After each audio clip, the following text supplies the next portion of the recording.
বিসমিল্লাহিররহমানিররহিম। আসসালামু আলাইকুম। হিন্দু ভাইদের নমস্কার।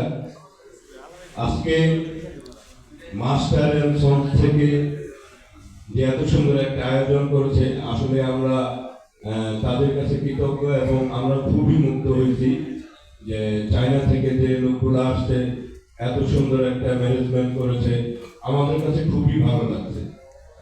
এখন বিষয় হচ্ছে যে তাদের যে প্রোডাক্টটা আছে আমরা এটা ব্যবহার করব, কখন করব? আমরা এখন যে রাবারগুলো ব্যবহার করতেছি, আমাদের তো মহাজন রয়েছে, যদি দেখি তার চাইতে একটা লোক দুইটা লোক আমরা বেশি ভাঙতে পারতেছি, তাহলে আমরা অবশ্যই আমাদের মহাজনদের বলবো, আমরা যারা মিস্ত্রি আছি, আমি মিস্ত্রিদের দৃষ্টি আকর্ষণ করে বলছি, আমরা যারা অন্য অন্য রাবারকে 8টা ভাঙি, 7টা ভাঙি, 10টা ভাঙি, যদি দেখি যে 10টা ভাঙার পর আমাদের তো অবশ্যই একটা কার্টন টাই করতে হবে, যদি দেখি তার চাইতে আমরা একটু বেশি ভাঙতে পারছি, তাহলে অবশ্যই আমরা এই প্রোডাক্টটা চালাবো, যেন আমাদের মহাজনের ক্ষতি না হয়, এটি লক্ষ্য রাখতে হবে। আমাদেরকে অফার দিলে বললাম যে ভালো বাইক নিয়ে চালাই, এইরকম কাজে যেন আমরা লিপ্ত না হই।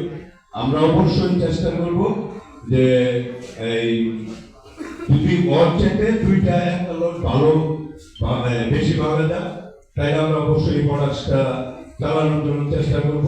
পাশাপাশি আমাদের শেরপুর জেলা রাইস মিল মিস্ত্রি শ্রমিক ইউনিয়নের 070 পক্ষ থেকে সকল মহাজন এবং শ্রমিক তাদেরকে আন্তরিক ধন্যবাদ, এবং মাস্টার এন্ড সন্সকে ধন্যবাদ যে আসলে আমাদেরকে এখানে এনে এত সুন্দর একটা ম্যানেজমেন্ট জায়গায় কথা বলার সুযোগ করে দিয়েছেন। আমার পাশাপাশি রয়েছেন সভাপতি আমার হুরমুজ ভাই, উনিও যে সুন্দর কথা আমাকে বলেন মাঝে মাঝে, যে খুব ভালো লাগে, তার পরামর্শে আমি কাজ করি।